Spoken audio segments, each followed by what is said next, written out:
primer lugar, daros las gracias por la oportunidad de poder estar aquí, darle las gracias al Señor también, que nos ha cuidado en la carretera y nos permite estar aquí compartiendo la palabra. También quería traeros saludos de nuestra congregación, mi amor cristiano, de los hermanos de San Fernando. Sabéis que los jueves tenemos nosotros los cultos de oración y todos los jueves, o casi todos, oramos por vosotros. Os tenemos nuestras oraciones para que el Señor os siga bendiciendo, porque os está bendiciendo y os bendecirá mucho más. Cuando me llamó la hermana Trini, ayer fue un WhatsApp que me puse pidiendo el título, el tema de la predicación. Pues la verdad es que todavía tenía preparada la predicación, pero es la primera vez que me ha ocurrido, que no había buscado un título para esa predicación. Y pensando en lo que es la predicación, digo, bueno, le podía decir, la predicación, el título es La Iglesia. Pero la Iglesia puede hacer un poco muy genérico, ¿no? Entonces, buscando en la misma predicación, en la palabra del Señor, en el versículo en el que en esta mañana quiero compartir, hay una frase de Jesús, que es la que yo le dije como tema de la predicación o como título, viene a ser lo mismo, y es: yo edificaré mi iglesia. No es la frase completa que dijo Jesús, pero todos conocemos el contexto en el que la vive. Y vamos a ir a la palabra del Señor. Voy a leer, si me queréis seguir, en el Evangelio de Mateo, el capítulo 16, y voy a leer del 13 al 18. Más bien es para ponerlo en el contexto de donde Jesús dijo esta frase, que no es completa. La frase completa es: sobre esta roca edificaré mi iglesia. ¿Vale? Y dice así la palabra del Señor. Evangelio de Mateo 16, del 13 hasta el 18. Viniendo Jesús a la región de Cesarea de Filipo, preguntó a sus discípulos diciendo: ¿quién dicen los hombres que es el Hijo del Hombre?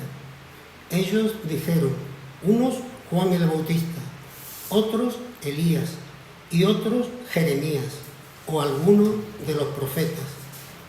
Él le dijo: ¿y vosotros? ¿Quién decís que soy yo? Respondiendo, Simón Pedro dijo: tú eres el Cristo, el Hijo del Dios viviente.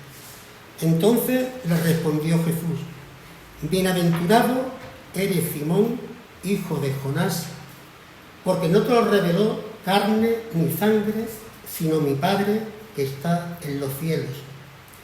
Y yo también te digo que tú eres Pedro, y sobre esta roca edificaré mi iglesia, y las puertas del Hades no prevalecerán contra ella.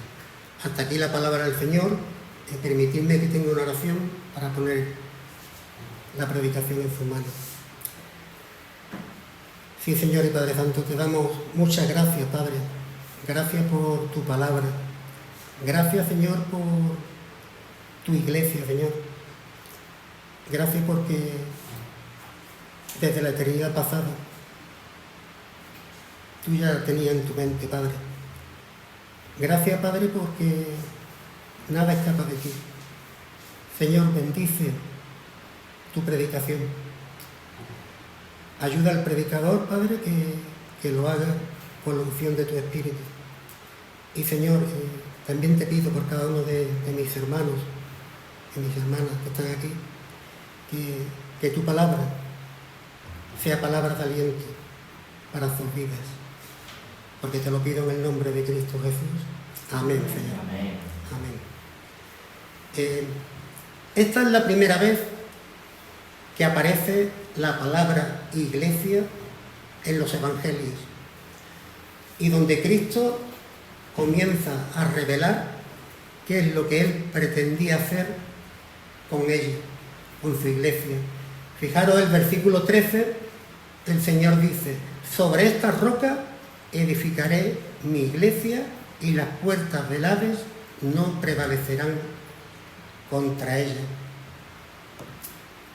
Cuando preparaba esta predicación yo pensaba que tal vez no entendemos la importancia que Dios le ha dado a su iglesia, tanto a su iglesia universal como a la iglesia local, a cada iglesia local.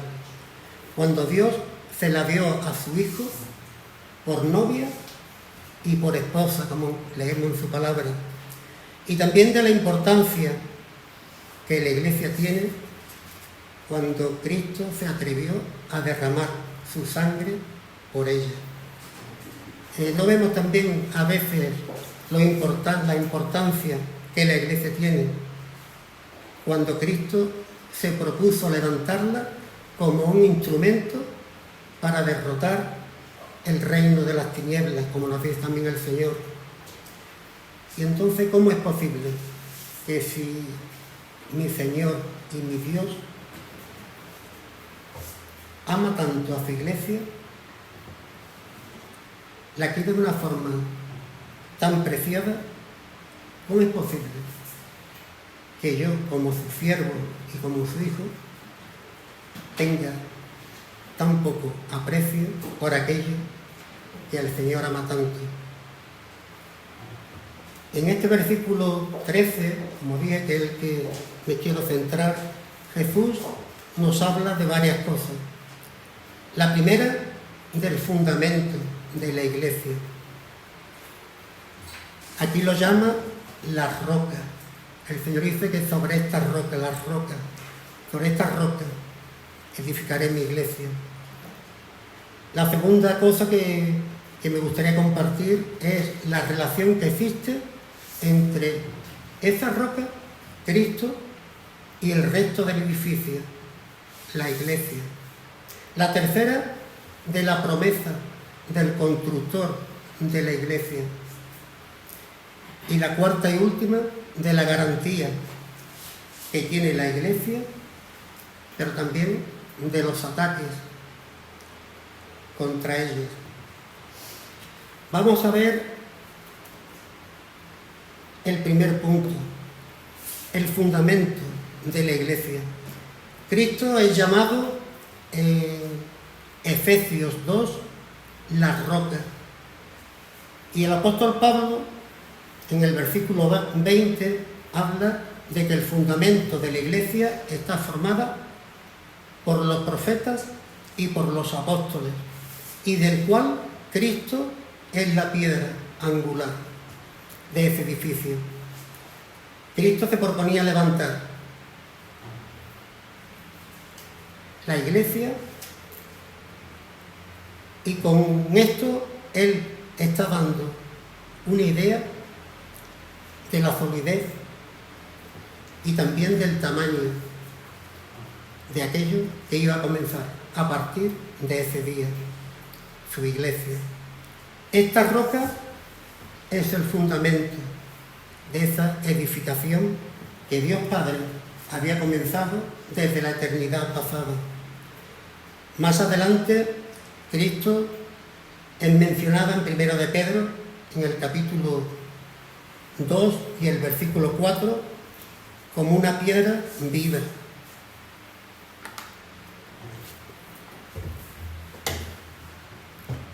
Y 2 versículos más adelante se nos dice que Él es definido como una piedra preciosa, y si seguimos viendo en este mismo capítulo 2, el versículo 8, también se define como piedra de tropiezo. En 3 versículos, el apóstol Pedro nos dice que Jesús es una piedra viva. Y claro, Jesús es una piedra viva porque de Él depende toda la vida de la iglesia. Y Él es quien nos ha dado la vida a cada uno de nosotros cuando estábamos muertos espiritualmente. También es definido como una piedra preciosa, y las piedras preciosas se definen de acuerdo a su hermosura y de acuerdo a su percepción. Y cuando tú lees acerca de Cristo, el Salmo 45, podríamos buscar muchos versículos, pero el Salmo 45:2 lo define como el más hermoso entre los hijos de los hombres. Pero además se nos dice que Cristo es una piedra de escándalo, una piedra de tropiezo. Y esa es la razón por la que cuando hablamos de Cristo como el único camino al Padre, las personas se escandalizan. Esa es la roca, ese es el fundamento de la Iglesia, Cristo Jesús. En segundo lugar, vamos a ver la relación que guarda esa roca y el resto del edificio. ¿Qué relación guarda Cristo Jesús con la Iglesia? Cuando Cristo se refiere a Él y su Iglesia, en otra ocasión le llama el cuerpo de Cristo, del cual Él es la cabeza. Y seguro que tú no has visto nunca por ahí por la calle un cuerpo sin cabeza, caminando, ni viceversa, una cabeza andando por ahí sin un cuerpo. Pues igualmente la Iglesia no puede caminar sin Cristo, que es la cabeza de la Iglesia. Él es quien tiene que decirnos cómo caminar, cómo edificar, cómo levantar. Y yo debo ser su instrumento en sus manos. Y yo debo seguir sus instrucciones. Y debo hacerlo con sus recursos, en su forma, a su manera, en su tiempo y para su honor y para su gloria. Porque Él, no lo olvidemos, Cristo es el que está levantando su iglesia. Pero hay muchos cristianos que no entienden lo inseparable que es el novio de la novia. Cristo es novio, su iglesia es la novia. Pero hay muchos cristianos que no lo entienden. Y la manera mejor de servir al novio, la manera mejor de servir a Cristo es sirviendo a la novia, sirviendo a su iglesia, sirviendo en la iglesia donde Cristo nos pone. Y muchos cristianos no hacen esto, no se comprometen en la iglesia. Y no se comprometen porque yo pienso que su intención no es servir a la novia. Su intención es servirse de la novia, servirse de la iglesia. De tal forma que estas personas que llevan una vida de iglesia así, es como cuando vamos a un buffet, porque yo creo que todo es muy de un buffet, esto de comida, que nos ponen muchísimos platos por delante y escogemos aquello que más nos gusta. Pues muchas veces estas personas que están en la iglesia, yo no digo que sea aquí, pero bueno, digo en la iglesia en general, pues suele pasar eso. Hay personas que están en una iglesia, cogen lo mejor de esta iglesia, después se van a la iglesia de un poco más allá, cogen lo que más les gusta de la otra y están picoteando de un lado a otro. Y eso no es lo que el Señor quiere. Hermanos, debemos entender la importancia que Dios le da a la iglesia. Y muchas veces decimos, al decir la importancia que Dios da a la iglesia, nos quedamos con la iglesia universal y decimos, sí, pero Dios se refiere a la iglesia, pues iglesia universal. Sí, pero también se refiere en su palabra a la iglesia local. Fijaros que de hecho en el Nuevo Testamento la palabra iglesia aparece 114 veces. Y de esas 114 veces, 90 se refieren a iglesia local. Fíjate la importancia. que el Señor le da. Una iglesia local que es donde Dios te ha puesto a ti y me ha puesto a mí. Donde Dios te ha llamado y donde Dios espera que tú seas edificado, pero también que tú sirvas a tu Señor en esa iglesia que Él te ha puesto. En tercer lugar, vamos a ver el constructor del edificio. Cristo dijo: yo edificaré mi iglesia. Hermanos, si hay algo que a mí me da paz y tranquilidad, es saber que yo no edifico la iglesia. Yo no soy el que edifica la iglesia. Mi único interés es ser un instrumento en las manos del Señor, para que Él siga construyendo su iglesia, porque es su iglesia. Y esto me tiene que dar tranquilidad, sentirme un instrumento en las manos del constructor que dijo: yo edificaré mi iglesia. Y esa es la realidad la que nos permite continuar cuando las cosas nos desaniman. Porque hay veces que en la iglesia hay cosas que suceden que nos desaniman. Y hay veces que las cosas no salen bien y nos desilusionan. Y necesitamos entender que cuando Cristo dijo: yo edificaré mi iglesia, esto es una idea que nace en la mente de Dios desde la eternidad pasada. Y luego Él llama a su iglesia desde la eternidad. Y después que la llama, la compra con su sangre, como nos dice 1 Corintios 6:20 y 7:23, que nos dice que fuimos comprados por su sangre. Pero la primera característica de la iglesia de Cristo y que Él se propuso edificar es que fue llamada. Hemos sido llamados fuera del mundo, hemos sido llamados fuera del pecado y hemos sido llamados desde la eternidad. Y esta es la primera característica de la iglesia: hemos sido llamados. Y después que fuimos llamados, como decía, fuimos comprados. La segunda característica, porque no es la única, escucha lo que dice el apóstol Pablo en Romanos 1, versículos 6 y 7, entre los cuales estáis también vosotros, llamados de Jesucristo a todos los amados de Dios que están en Roma, llamados a ser santos. La primera característica es que hemos sido llamados. La segunda característica de la iglesia es que hemos sido llamados a ser santos.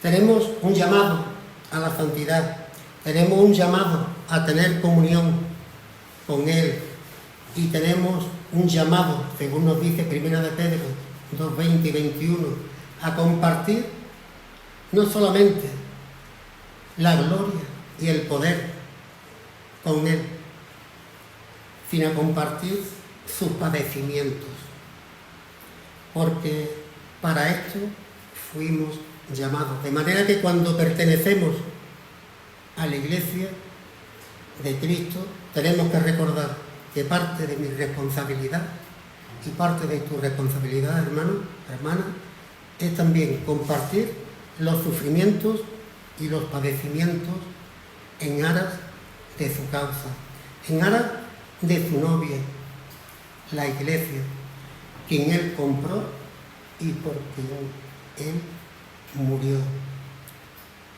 Y si nosotros somos instrumentos de esa iglesia en las manos del constructor, tenemos que hacerlo en su poder, en el poder del Espíritu Santo. Recuerda lo que Pablo le dice a Tito, en Tito capítulo 2 y versículo 10, que nuestras vidas debieran ser el adorno de la doctrina.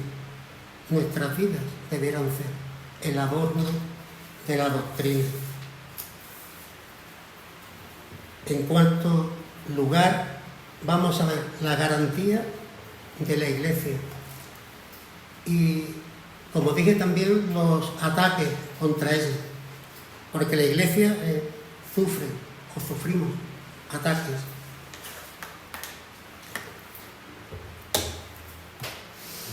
¿Y cómo nosotros sabemos que la Iglesia de Cristo ha de triunfar? Si ha estado atento a la lectura, Cristo mismo lo garantiza. El mismo Señor el que lo garantiza. Él dijo: las puertas del Hades no prevalecerán contra ella. Ahí tenemos la garantía de que la Iglesia triunfará. Y no podemos tener dudas en cuanto a esto, hermanos. Cuando dudamos es porque nos estamos apartando de la palabra de Dios y nos estamos apartando del Dios de la palabra. Y entonces vienen las dudas a nuestras vidas. Pero no tenemos que tener dudas, porque el que garantiza esto es el Señor de señores y Rey de reyes. Y Él nos ha dicho que las puertas del Hades no prevalecerán contra la Iglesia. Pero implícitamente también nos dicen que la Iglesia iba a sufrir ataques por parte de Satanás. La Iglesia fue perseguida desde el inicio. Muchos cristianos fueron mártires en esa persecución. Hoy en día, por lo menos en nuestro país, no tenemos esta situación de persecución. Hay países en el mundo que sí todavía los cristianos son perseguidos, pero en el país en el que vivimos, gracias a Dios, no es así. Pero hoy en día Satanás sigue atacando a la Iglesia y lo hace de una forma muy sutil. Lo hace de una forma que a veces incluso no podemos, o no nos damos cuenta, no podemos percibirla. Pero el peor ataque que puede recibir la Iglesia no es del exterior. El peor ataque que hoy en día recibe la Iglesia es del mismo interior de la Iglesia. Es triste, pero es así. Y puede ser de diferentes maneras, a través de divisiones, de contienda entre hermanos, de celos, envidias, el desánimo, que es contagioso, es como la gripe, que se pega de uno a otro. Y muchas más cosas que podíamos decir. Y lo peor de estos ataques es que tú no los ves venir. No son previsibles. Muchas veces, cuando te das cuenta, ya estás metido en la guerra. Y es que, como se suele decir en una batalla, esos ataques son como el fuego amigo. Es como el que va a la batalla y tú vas a la guerra, tú sabes que el enemigo lo tiene enfrente y tú te preocupas que el enemigo lo tiene enfrente. Pero tú no te preocupas que los que están detrás tuya te puedan hacer daño a ti.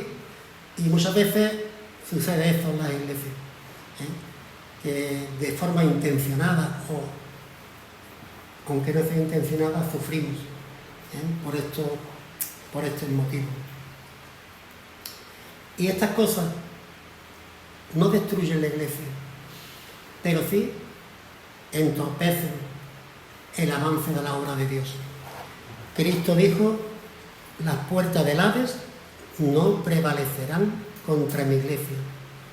Hermanos, Cristo es el garante de ese pacto. Y para Él nosotros trabajamos y le servimos. Porque Él nunca ha faltado a su palabra. Su palabra es fiel y se cumplirá y se cumple toda ella. Por eso, como iglesia, debemos continuar hacia adelante. Debemos continuar con la vista puesta en Cristo Jesús. Yo quiero, para ir concluyendo con este mensaje, dejar unas palabras de aliento sabiendo que estos son tiempos difíciles, sabiendo que son tiempos a veces de mucha confusión, y que el mundo sigue con muchos problemas, como nuestro hermano ha estado contando esta mañana, las guerras y las luchas que hay en el mundo, y que el Señor nos dijo, que en el mundo tendríamos aflicción. Pero te quiero decir que aunque sea tiempos difíciles, son tiempos de valor, son tiempos de desafío, son tiempos de entrega, son tiempos de trabajo arduo, es verdad, y de compromiso.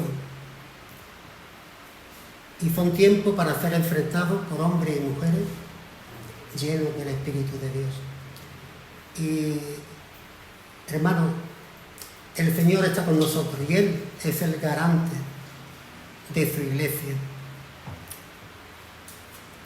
Esta es la iglesia del Dios vivo. La iglesia es el pueblo que Dios ha capacitado por el Espíritu de Dios para vivir una vida digna de su llamado. La iglesia es el pueblo de Dios que Dios ha capacitado por el Espíritu para que lleve una vida digna de su llamado. Y también, como nos dice Cristo, para hacer temblar las puertas del Hades. Posiblemente esta no sea la mejor iglesia, y la iglesia de San Fernando tampoco sea la mejor, pero es la novia de Cristo, la esposa del Cordero, comprada a precio de sangre, llamada desde la eternidad pasada, una iglesia llamada, como dije antes, a la santidad, una iglesia que ha sido escogida por Dios para ser instrumento en sus manos de destrucción del reino de las tinieblas. Y hermanos, ante esto, ¿qué vamos a hacer? ¿Qué haremos tú y yo? ¿Vamos a desanimar? ¿Nos vamos a sentar y esperar? No, el Señor quiere que sigamos sirviéndole con alegría y con gozo, a pesar de las dificultades, a pesar de que muchas veces sufrimos, a pesar de que muchas veces nos sentimos mal, a pesar de que muchas veces nos desanimamos, a pesar de que algunas veces vemos en la misma iglesia cosas que a lo mejor nos agradan, pero tenemos que animarnos los unos a los otros y no dejarnos que el desánimo haga su trabajo.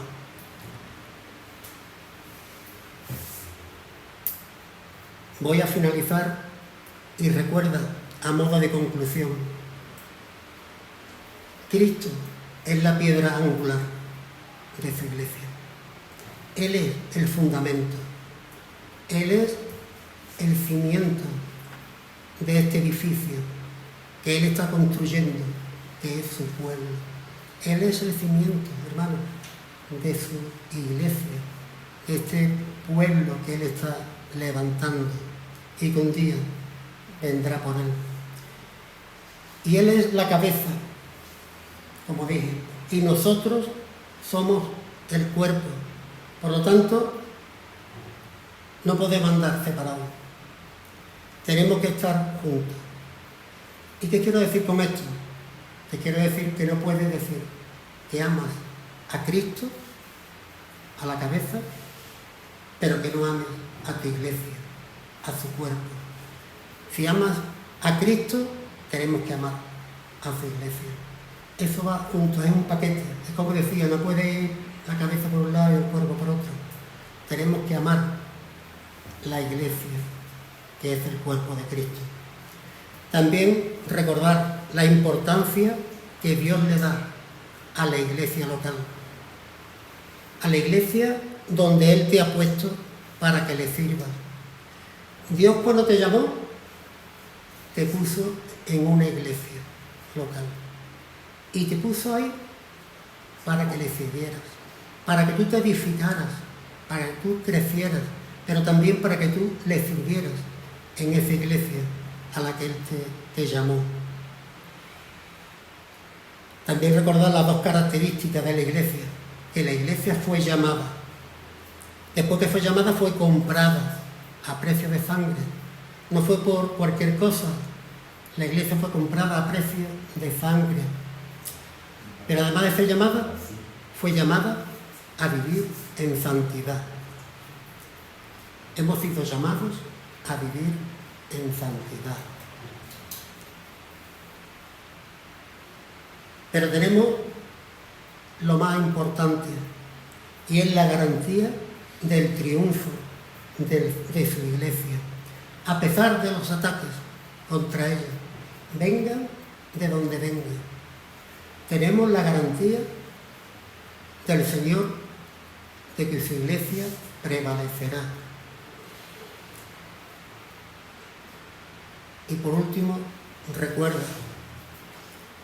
me gustaría que recordara esta frase, que la iglesia es el pueblo de Dios capacitado por el Espíritu de Dios para vivir una vida digna de su llamado.